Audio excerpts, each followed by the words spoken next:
Abraham, you're the God of covenants and faithful promises. Time and time again, you have proven you'll do just what you said.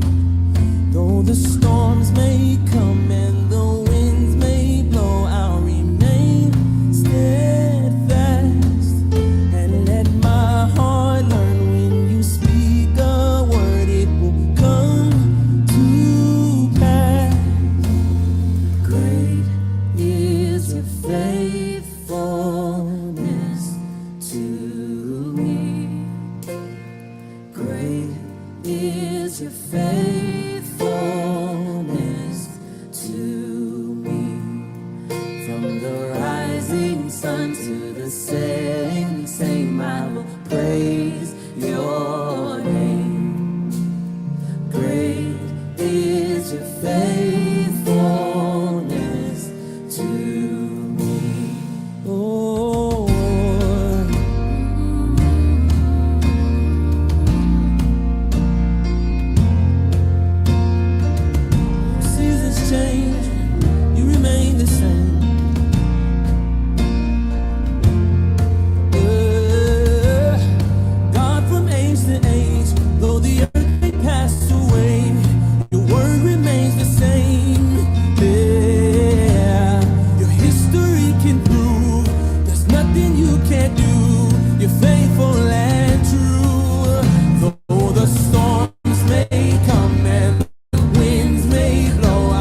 Wow.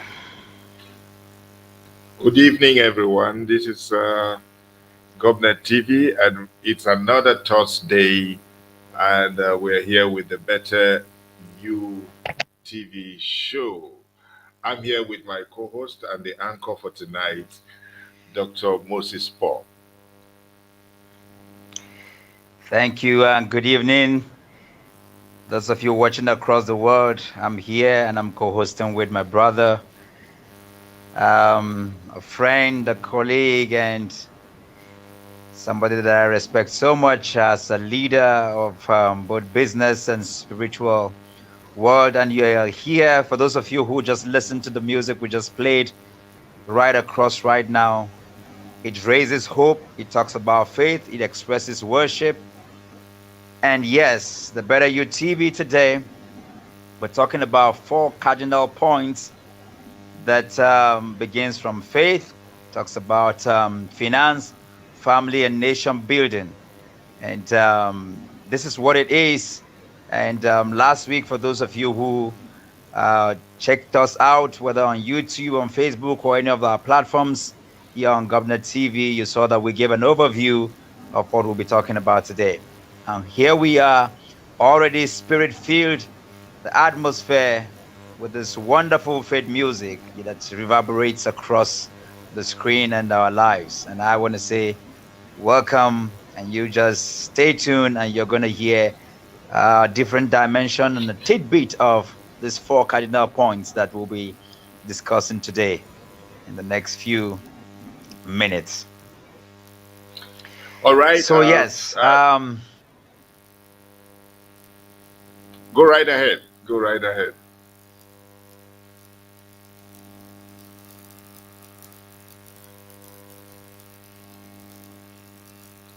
Go on, Dr. Mo. for our viewers, you just know that because we'll keep improving on the quality of our internet, because we're broadcasting live from Nigeria and it's fluctuating, but we can promise you one thing, that as we continue in the Better You TV, even even the TV itself will get to the place where it will be, it's a better TV. As we better our lives, we see better perspective. So you just hang on with us as we continue to go through this. We'll get better at it. This is what the Better You TV is about. Is it says one thing, that everything can be improved upon. Your life can be improved upon. Your faith can be improved upon. Your finances, your family, and definitely your nation can be improved upon. So, today we are focusing on a conversation concerning the Hydra headed security challenges that we're facing in Nigeria. Um, Dr. Mo, in the past couple of days, there have been a lot of conversations that followed the different challenges that we had in the last 2 weeks. And like you mentioned last week, there was no official reaction and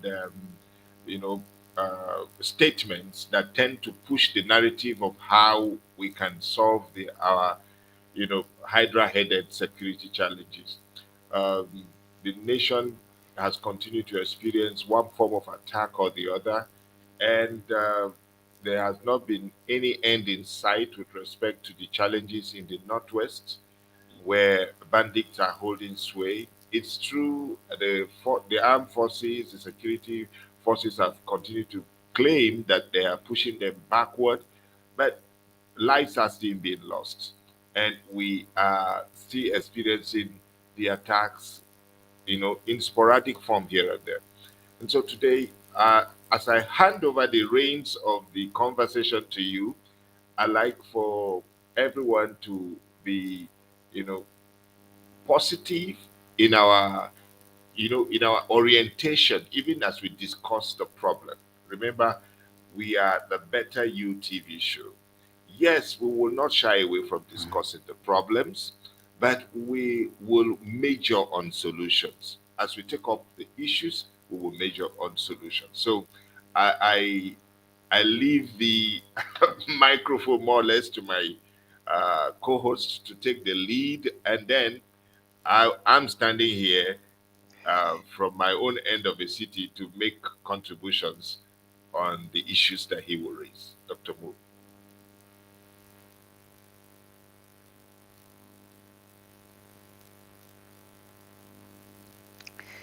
Yes. So thank you so much, very much for that, and I want those who have prepared, because I know that when we talk about faith, a lot of people want to they want to hear about faith. We can assure you, next week we're going to touch on all the cardinal points. It's just that because of what is going on in our country right now, we want to be able to give perspective to the issue of security, and so we're going to take a huge chunk of the time today to address that. But yes, family plays a very big role. Finances play a very big role, even to the issue of security. But let me lay some of the challenges that we're facing. And like my co-host rightly said, we're going to be profiling and sharing also hands-on solutions, and also advising, and both the government and the president of our nation, using the platform of the Better You show through the Government TV, and also what people need to do, what they need to know, as regards the security situation in our country.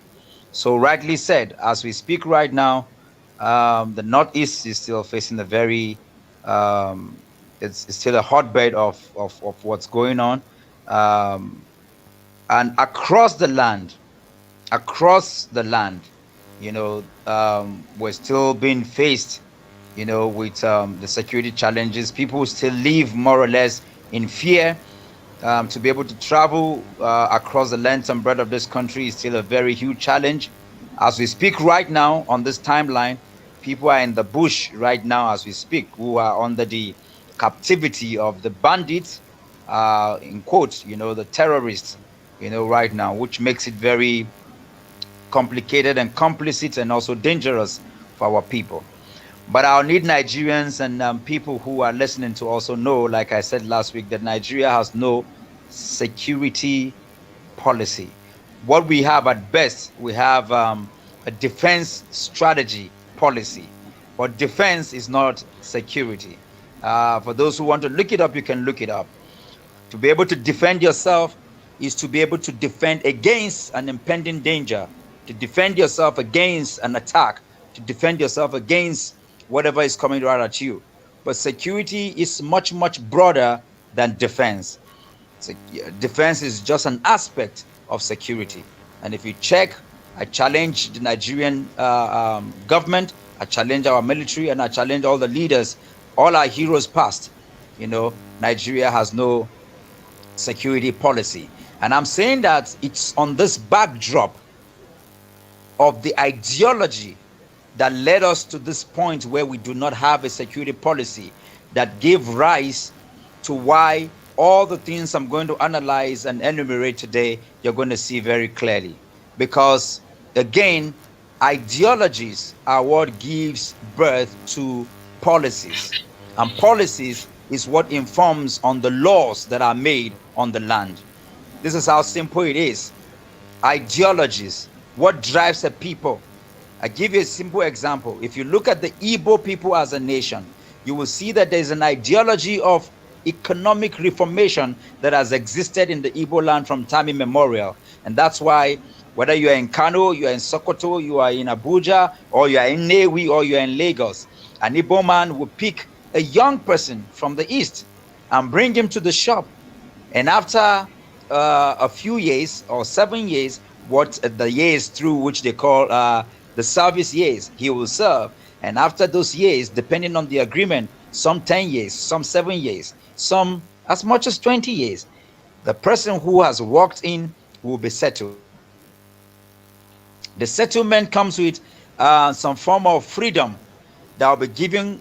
Sometimes it's the master will even open a shop and also fund the shop with money to allow the takeoff of this young person who has been with him from the village. Now, Harvard University has done a very pretty good job on this model and they realized that this Igbo origin model is one of the oldest, one of the most sustainable model economically anywhere in the world. What am I trying to say? I'm trying to tell you that it's an ideology. This is why, irrespective of what the Igbo people went through during the Biafran War, they were decimated, they were killed, they were brutalized, they were put in quote in their place. But if you check out today economically, the Igbo man has risen up all over the world across Nigeria. Lands, properties, businesses, banks, whatever, name it, they are owned by the Igbo. The Igbos are still the economic force, in terms of uh, ownership and the running of the hub of businesses in Nigeria. That is simply because the ideology that runs them as a people goes really deep. That ideology is what informs on the practical hands-on on the way they've carried out their activities, and this is why they are able to have a comeback, economically. So in the same vein, if you look at the ideology that forms the spirit and space, the ideology upon which our security architecture is framed on, the ideology upon which our military, our police, our paramilitary, our air force is hinged on, is why we do not have a security policy. If we had a security policy, one thing will be very clear. If you look right now in Nigeria, you will see that if you put the entire the security architecture of Nigeria together, and shockingly so, the police, the military, the paramilitary, and everybody, you put them together, they are less than 1% of the total population. That in itself is a very frightening information, because what it says is that the bandits, the terrorists, the herdsmen, the ISWAP, if you put them together, they overwhelm completely our security architecture. That is a danger already to the survival of the entity called Nigeria. Just by this information I've given, it's a very disturbing information to know that our entire security architecture is less than 1%. That is not just the issue. You are looking at a military, a police structure that is poorly funded. These are people who are, when you go to the barracks and you look at their take-home pay, is very, very, very, very poor.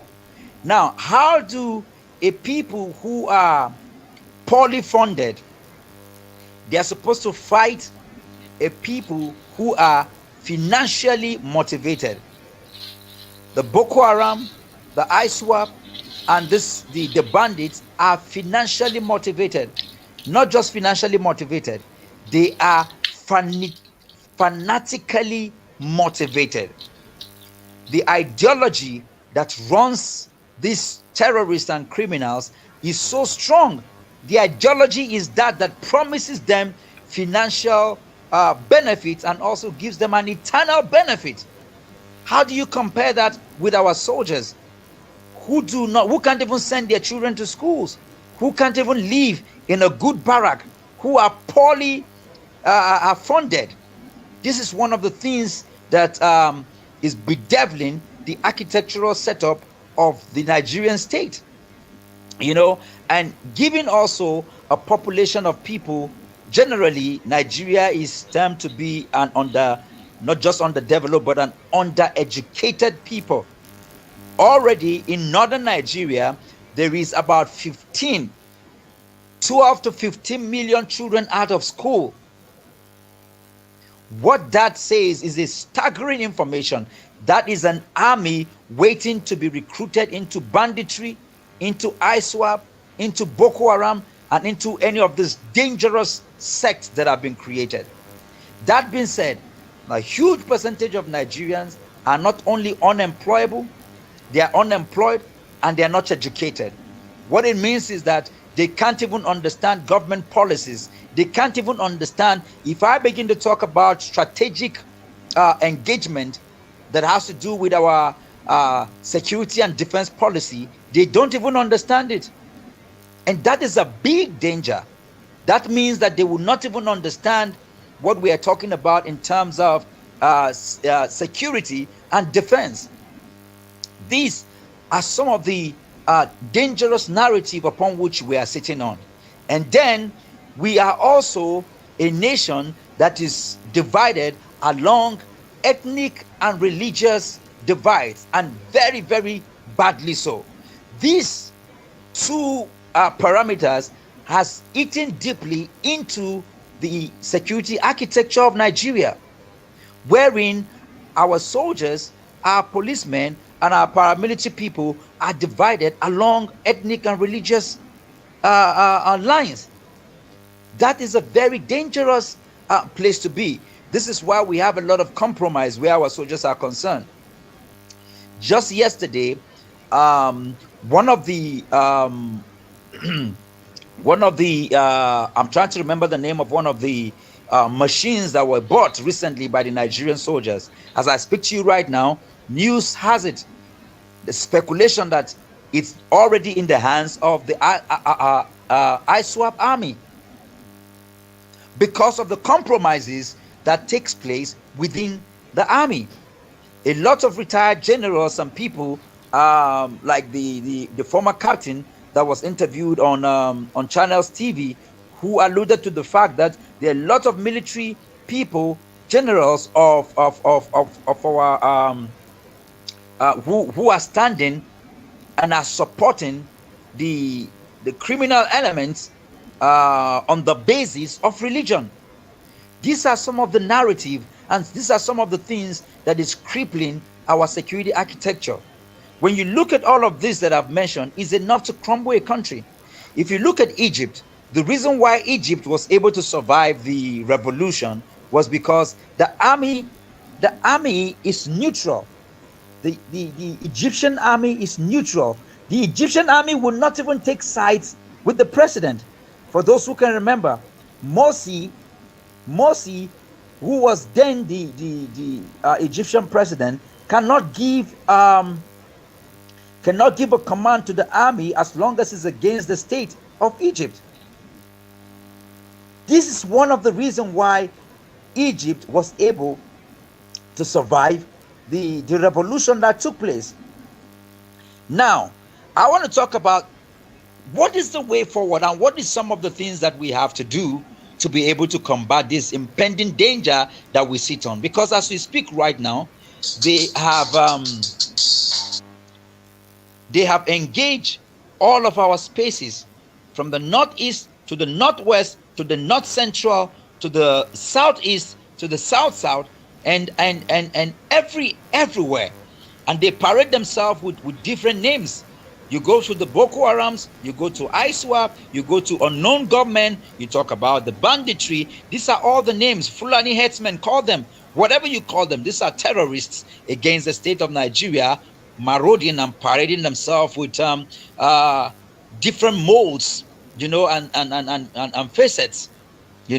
Now they are eating into every facet. It began like something that was just in the northeast Nigeria, up until they begin to enter into the NDA. Is not just a place where the finest of officers in Nigeria are trained and build up.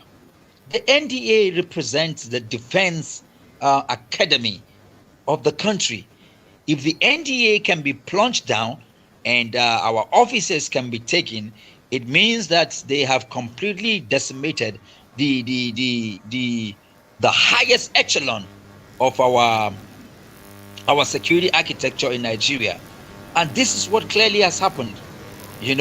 But where do we go? What is the way forward, and what do we stand right now? How do we combat against this how do you put it? How do we deal with the nepotistic tendencies that we have, that is combating against us as a people in Nigeria? And the first in line that I would like to explain even today is the fact that something is working for good for us. And what is that thing that is working beyond anything else in this country right now? your class cannot save you. And what I mean by class is that the people that you look at, if you're in the middle class or you're in the upper class in terms of your wealth divide, or you are in the poverty ratio, those who cannot feed with less than $2 a day based on the UN standard for qualifying what poverty is, regardless of which space you find yourself, whether you're in the poverty ratio or you're in the middle class ratio, or you are at the high class ratio, which comprises of the politicians, the leaders, the captains of industry, and all kinds of people, the wealthy people in this country. You are not saved. Regardless of your class, you are not saved. I want you to fire that in. Now, whether you are a traditional worshiper, or you are a Christian, or you are a Muslim, or you are a Hindu, you are a Buddhist, irregardless of your religious divide, your religion cannot save you today in Nigeria. It does not matter whether you are an Idoma man, you are an Ijo man, you are a Nupe man, you are a Gbagi man, you are an Igala, you are a thief, you are a Birom. Whatever it is that you are, Igbo, Yoruba, or Hausa, your tribe cannot save you in Nigeria as we stand today. Your tribe cannot save you. Your religion cannot save you. Your class divide cannot save you. This brings us to a very, very critical and an important point in our discussion today.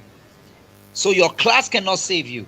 Whether you're rich, whether you're poor, whether in the middle class, you are not saved. If you're a Christian, if you're a Muslim, if you're a pagan, if you're a Buddhist, you're not saved. Regardless of your tribe and your ethnic divide, you're not saved. So it brings us to one thing. The only unifying factor today that we have in the state of Nigeria is the word called insecurity. This is why on Gapnet TV today, on the Better You, we are saying that the first thing we are discussing after the opening of the general discussion is what? Is insecurity. Because guess what? Without security, there cannot be any meaningful progress in this country. Without security, you cannot have a family. Without security, you can't do nation building. Without security, you can't even practice your faith, because your faith cannot even save you. This is how important this discussion is.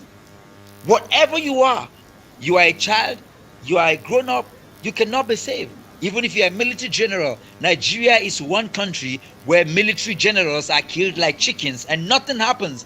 Nobody is saved. Whether you're a bloody civilian or you're a soldier, you are not saved.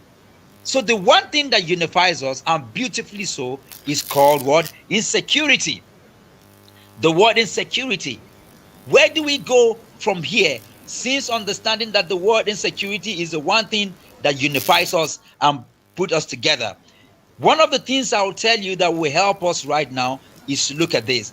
In any nation where their security architecture is affected like it is today in Nigeria, given the backdrop of our discussion, understanding that our military, our entire military is small, our advice tonight to the government and to the president of Nigeria is that we have a huge population of youths that are more than willing to be recruited and co-opted into the security architecture of Nigeria. More than ever before, the security architecture of Nigeria will have to be raised up until 5% from nearly 0.01% that we are right now. If you do that, I can tell you, nearly more than 1/3 of the energies that are going on today on the street that are causing some of this recruitment to the enemy of the state of Nigeria will be recruited into the army, will be recruited into the police force, will be recruited into the paramilitary. That is one of the steps that we have to take to move out, to beef up the Nigerian security architecture. Employment, massive employment. Secondly, my father is a retired police officer. There are lots of retired generals, retired army officers that are still capable, that are still strong, that are still willing and able to join forces with the current security architecture. These are reserves. that should be brought back at a point like this to combat this menace that we are facing. Most importantly, before I switch over to my co-host, I need to say this. One of the things that we must do to combat against this menace is called fixing the politics. Fixing the politics. Nigeria needs a leader. As it is right now, sadly to say, but I'm going to say it. The current leadership of Nigeria, their makeup and their ideology cannot deal with the menace of the insecurity that is going on in Nigeria. And I would like to paint this picture. If you look at the people that are kidnapping right now in Nigeria, they are within the ages of 20 and 35 years old at most. If you look at the NSAS generation, they are within the same age bracket, 18 to 35. So if you look at the two divides, it's an energy bracket, it's an ideology bracket, there is an age bracket. Fixing the polity, bringing the NSAS generation to the leadership position will help to combat against the energies of the things that are, of the people that are going back, they're running this country in the bush. The energy of the NSAS generation will match up with the energy of the bandits, will match up with the energy of Boko Haram, will match up with the energy of these people. This is the time for the government and leadership of Nigeria to co-opt and work with the NSAS generation. The opportunities have been begging. This is one of the ways in which we can deal with insecurity in Nigeria. And alongside that is fixing the polity, fixing the politics. The insecurity situation that is going on in Nigeria is about what? Is a failure of governance. If you fix government today, the insecurity will disappear. Even in Kano State, during the reigns of, I'm trying to remember the name of this governor, who ensured that even in his cabinet, we had Igbo people in the cabinet of the council of the Kano State government. Then, this was somebody that ran for Nigeria's president. I'm trying to remember his name when I do. When he was the governor of Kano State, both Abubakar Rimi and then the other guy, he ran with President Buhari at the last election. I'm trying to remember his name. He was the former education minister of Nigeria. Yes, Shekarau. Ibrahim Shekarau. Exactly.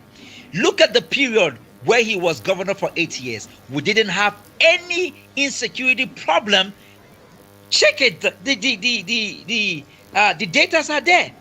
Because he ran an all-inclusive government, all-inclusive governance. What we have today, it is because of the parochialism nature of the people who are running the state of Nigeria today.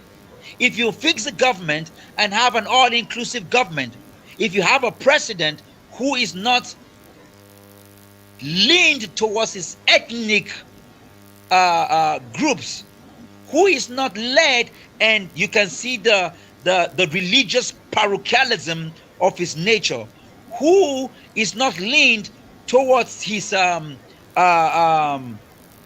agenda of his ethnicity, his religious divide, and his class of people, who is able to allow justice to reign regardless of whether you're rich or poor. I'm going to tell you, you're going to see a Nigeria where people and things are going to work. The insecurity that we have today is going to disappear, because it is because of all of these divides, wherein a thief is not just a thief, but a thief is a thief if he does not belong to your religious group, if it does not belong to your what? Your tribal people. These are some of the things that must be fixed. If we fixed this value chain among our people and allow credible people, competent people to take the reign and affairs in governance, in politics, and in government, our security situation will be resolved. All the people causing mayhem and making life unbearable for Nigeria right now will be brought to book, like the late Abacha said, that any insecurity that goes beyond 48 hours in the country, that you should know that the government of the day is complicit. This was what he said. And we saw what he did. Abacha single-handedly, see what he did to the Sultan of Sokoto then. Abacha was a Muslim, but as a leader, he did not take sides. He dragged him down. He dealt with people squarely, irregardless of your ethnic divide. When you deal with people based on righteousness, on justice, on equity and fairness, you will deal with the insecurity problem of this country. I want to rest this here, and I want to say, if you look at these things that I've enumerated, these are some of the pointers to which we can bring sanity to this insecurity problem that is dealing with our people. Because right now we can go to the farms, we can carry out meaningful constructions. There cannot be meaningful constructions in this country because of the insecurity. There cannot be justice except we have peace. And this is where we're going to bring this discussion even to another dimension here at the Better You TV. I don't know wetin doctor tell you, I no sabi. I don't know wetin physicians tell you, I no sabi. Doctor fit tell you say it's no get cure, e get one holy wrapper. If you touch am, you go well. Hold it up and touch am by faith. Hold it up and touch am by faith. Hold it up and touch am by faith. Hold it up and touch am by faith. You one woman we get issue of blood for 12 years. This woman they find who we go heal her. Physicians stop her money, and we say doctors whack her money. Physicians drop her money, and we say doctors chop her money. So they gospel I'm about tell am say Jesus they heal people. She run go crusade ground. When she reach there, people baku, no road to enter. This woman remember her lepers bell. She begin the ring and the calm. This woman remember her own problem. She carry and begin the calm. So me sing say your problem na me say go open door for you. Your problem na me say go make way for you. But them says your problem go open door for you. Your problem na me say go make way for you. This woman go they come up for road she enter. She got am they come up for road she enter. She go they come up for road she enter. She got am they come up for road she enter. When she reach where Jesus Christ dey hang, she touching holy wrapper. Who touch me? Sure. Oga Jesus, no be people plenty dey press you so. Which one go who touch you again? No fuba no work off for me even marrow no here. I'm asking which one touch me, which one touch me. Somebody don't touch am for Jesus for a fact. Check out Lord Jare Oga Jesus. Come on, quick go before the baby girl die oh. Judas, because now if you do that kind of What part of you get me for Judas? hey Jesus, maybe me. Holy rapper, we come carry we come calculating, we come touching. Holy rapper, we come carry we come calculating, we come touching. Hold it up and touch am by faith. Hold it up and touch am by faith. Hold it up and touch am by faith. Hold it up and touch am by faith. Holy rapper, I say now who I am oh. Now Jesus son of God, now you don't hear am. Holy rapper, I say now who I am oh. Now Jesus son of God, now you don't hear Now am. faith be upon God things with the hope and evidence of things we no fit see. Now by faith we hear say God carpenter this world together. So all these things where we dey see, wetin make am I no fit see am. Person where they observe life vanity, he go see home blessings jump and pass. Blind man way back if he no kolo baba faith. Deaf man way back radio no kolo baba faith. That's why me sing I say. Hold it up and touch am by faith. Hold it up and touch am by faith. Hold it up and touch am by faith. Hold it up and touch am by faith. Holy rapper, I say now who I am oh. Now Jesus son of God, now you don't hear am.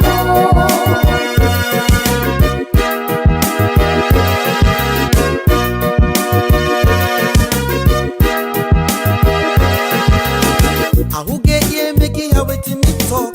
Wants me to come I beg you hear me twice. Person where they observe line vanity, it go go sing on blessings, jump and pass. Waiting righteous man fit do without faith. Without a righteous man no fit do nothing. Waiting righteous man fit do without faith. Without a righteous man surely don't pay me. Me shout am, me holler am, me preach am, me talk am. Everything na by faith. Hold her up on touch and by Na faith. by faith. Hold her up on You touch got and by to faith. touch am Hold her up on touch and by Na faith. by faith. Hold her up When on you touch see and by Jesus, faith. no let Holy your rapper, pass. sometime Na we by come faith. calculating, You we come got to touch am touching. Holy rapper, sometime we come calculating, we come touching. Holy rapper, sometime Na we by come faith. calculating, we come touching. Holy rapper, I say sometime na we by come faith. calculating, we come touching.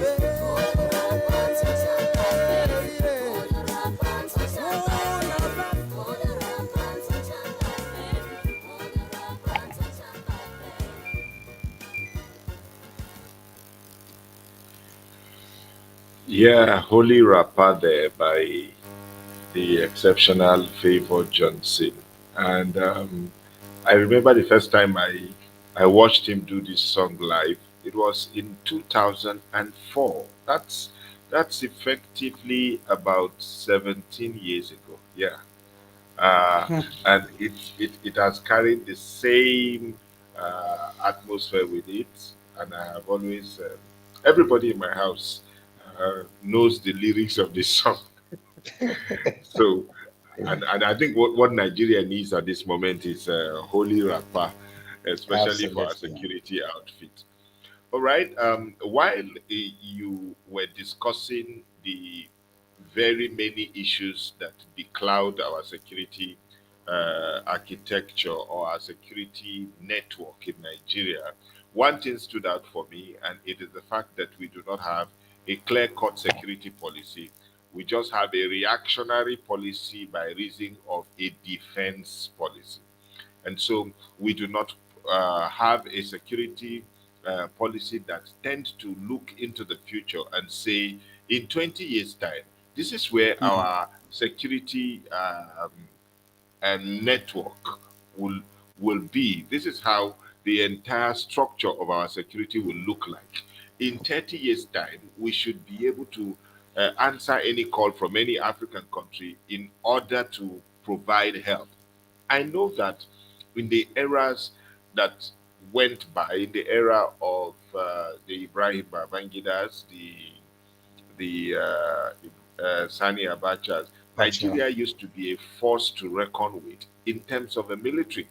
Uh, that could overthrow somebody in Syria alone. We will mobilize what is called the ECOMOG force, populated more by the Nigerian forces, and restore democracy in that country, even though we were a military uh, led government.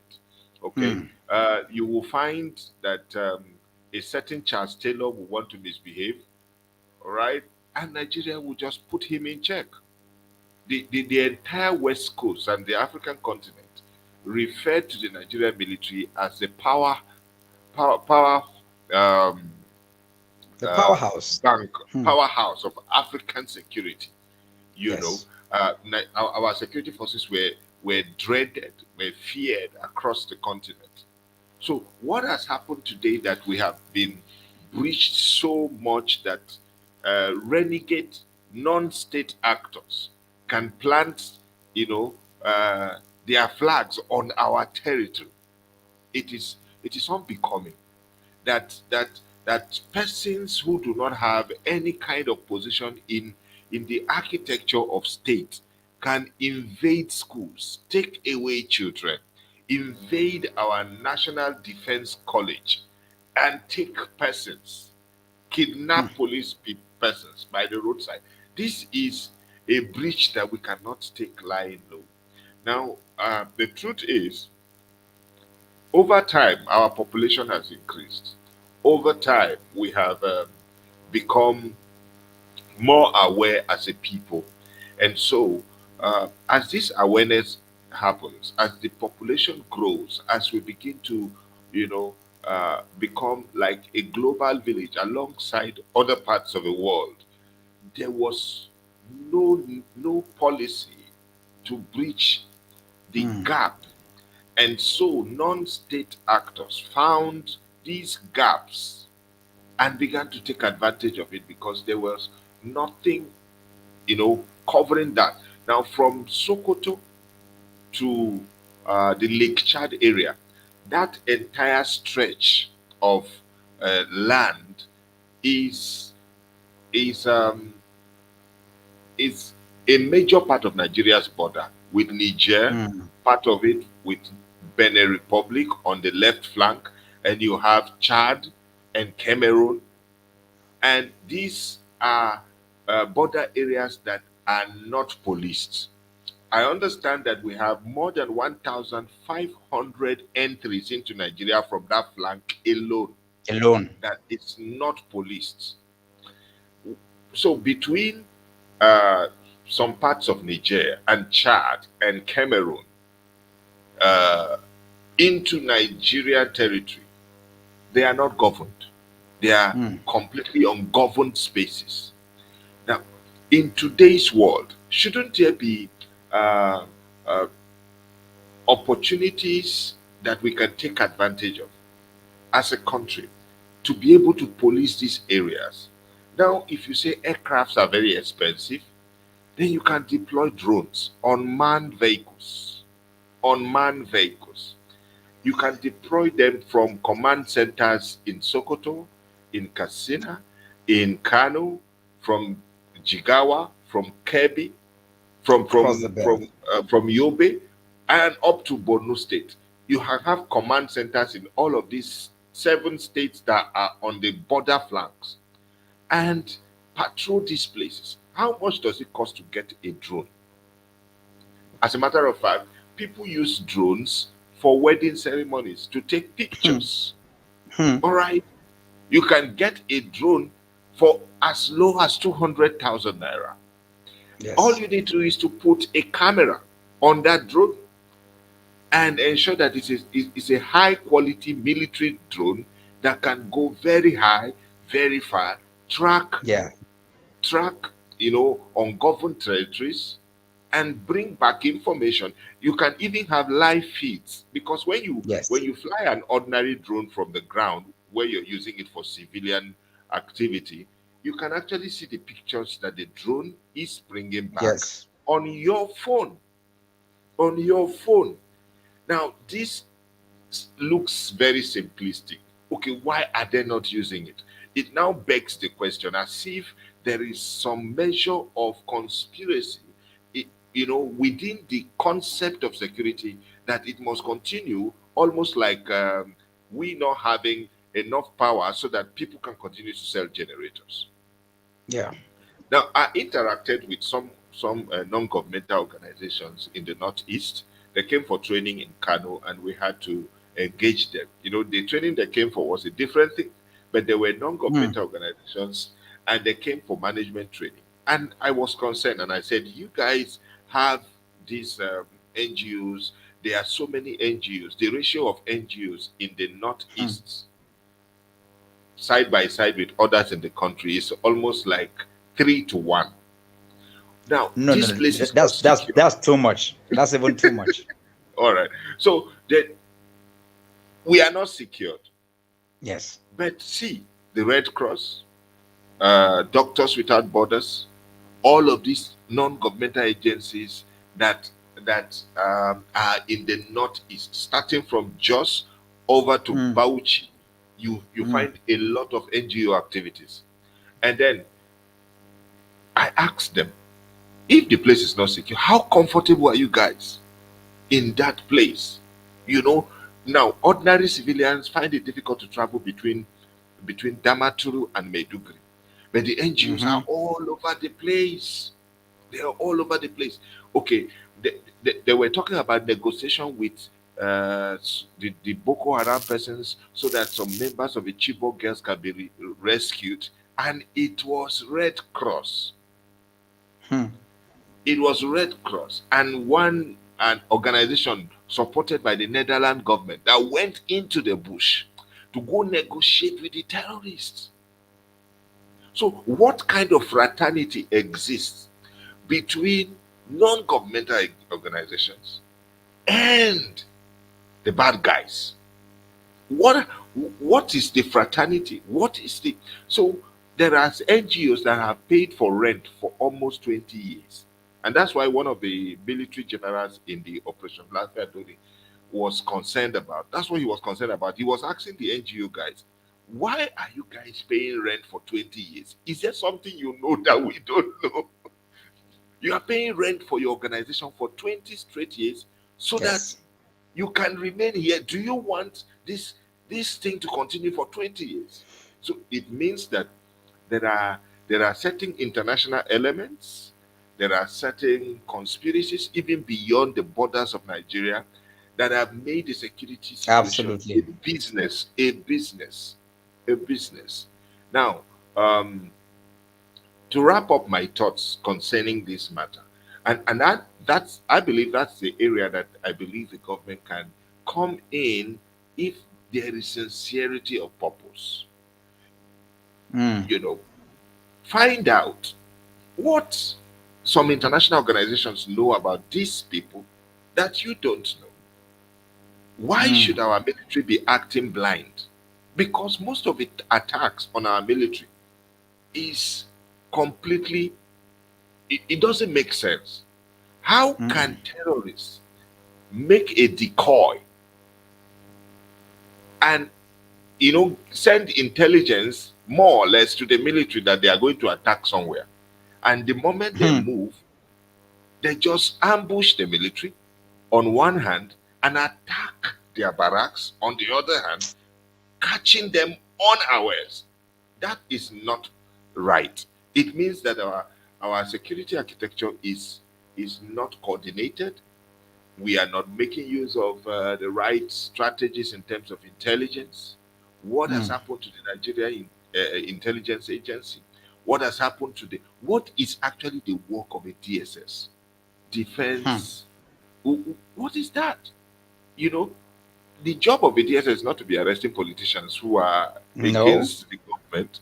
They are supposed to be the military, the arm of the military that is involved in um, espionage jobs, That's right. intelligence gathering, That's and right. what you call special forces. Yeah. That's why That's they're where we called should have. secret service. Yes, Secret that's where we should. service. That's where we should have our commandos. That's right. Who The- just take out the enemies without noise and sound.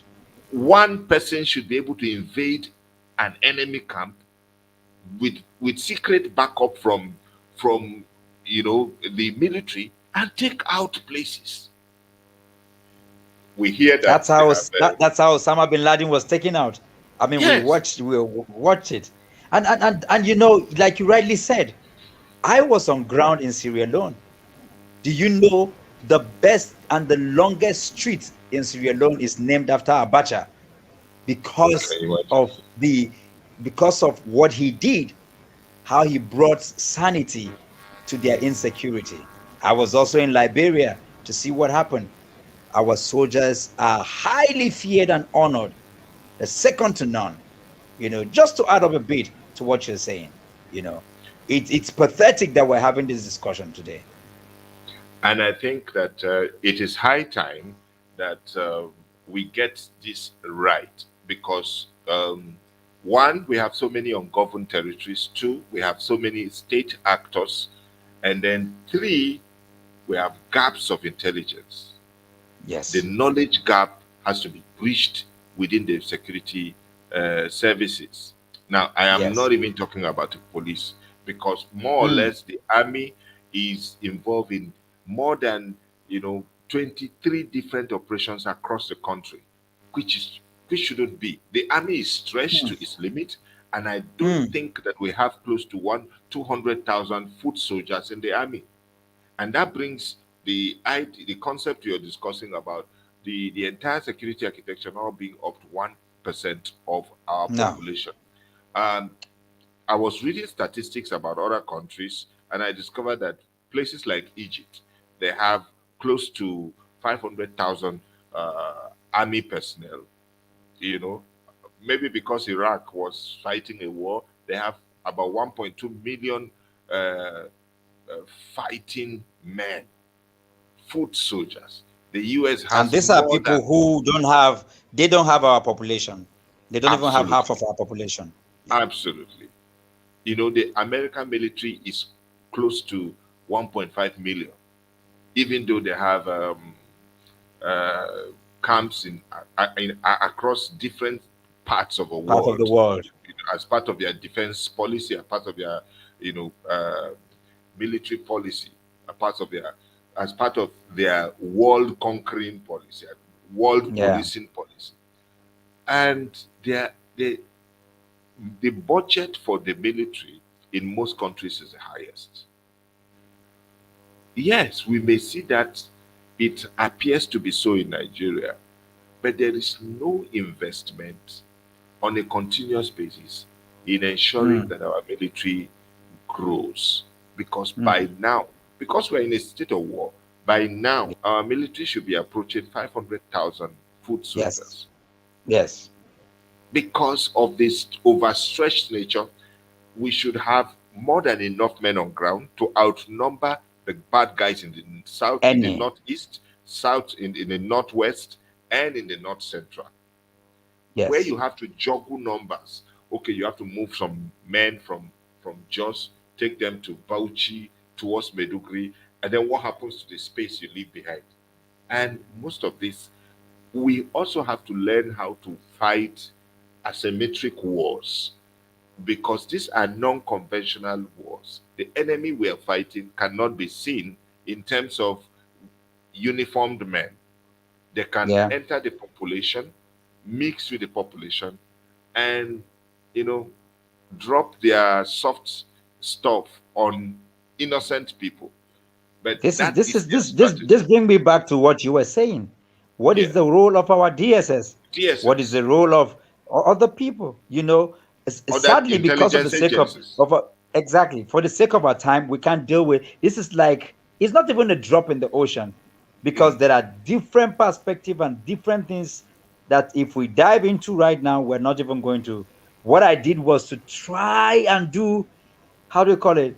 Just, it's not even a summary. It's just a look at Scratching the just surface. a scratching the surface. Yes, you know, of where we are right now. Because where do you want to go with this? I mean, there is no point to even begin to. Um, I don't even want to broach anything, because it will just take us into a different dimension of the security, problems that we're having altogether. You Already know, we have we're exhausted already our out of time. time. Exactly.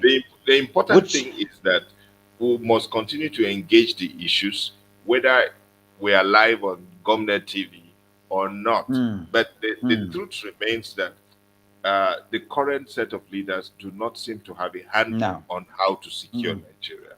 Now, that being said, as we look forward to the new um, election cycle, thankfully, the government is running out its second term, and so yes. um, Yes. it will be a neutral ground, and we should engage the issues. We should not be Yes. partisan. It shouldn't be about PDP or APC, and APC or any. that's the reason why I commend INEC and the actors in Anambra over the weekend, how that they conducted themselves well, and Professor Soludo has emerged as the governor of Anambra State. Now, if you look at the man, speaking about how politics can also influence defense strategies. If you look at the man, he was able to engage with the people. He understood the Mhm. psychology of the people. He understood the issues at stake, and he was able to deal with them with clear cut strategies put on paper that everybody could read. So people can hold him accountable on the basis of his written agenda. His written Mm, agenda. If we can mm. bring that kind of politics to play at the national level going into the next election cycle, then we can begin to get it right. I don't believe that Absolutely. Nigeria is finished. I don't believe that Nigeria is done for. I believe that the tragedy of leadership that we have had over the years has continued to make us to bounce back better, That's because right.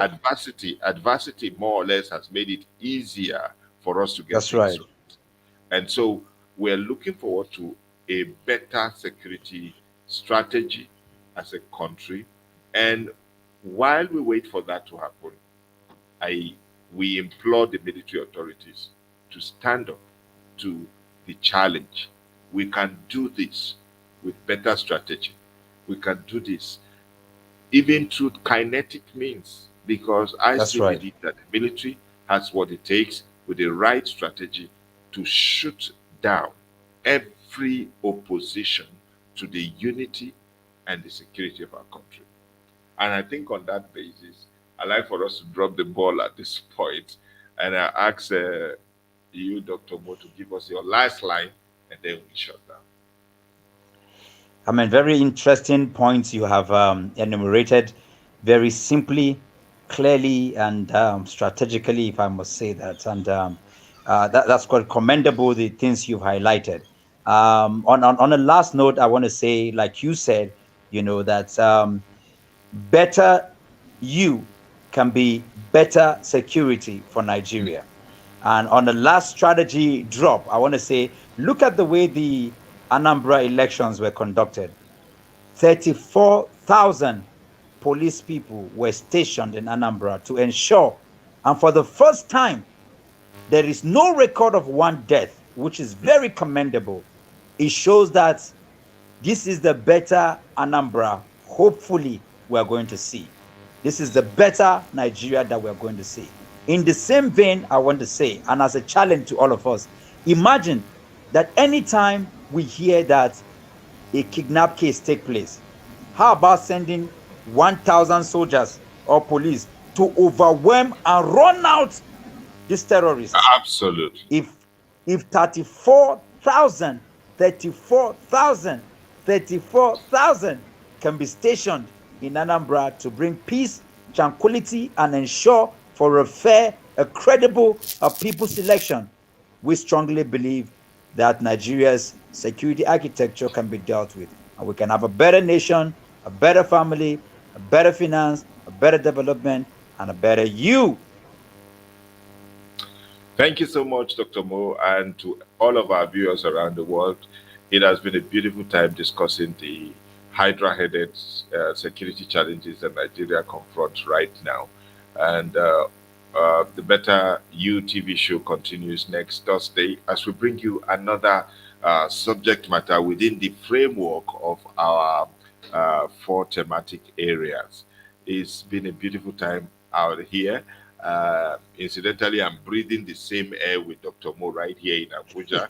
In I've Abuja. been in Abuja. So I like to, from here, the nation's capital, uh, we want to wish you a beautiful night rest and have a lovely rest of the week. God bless you all. God bless you. Bye bye.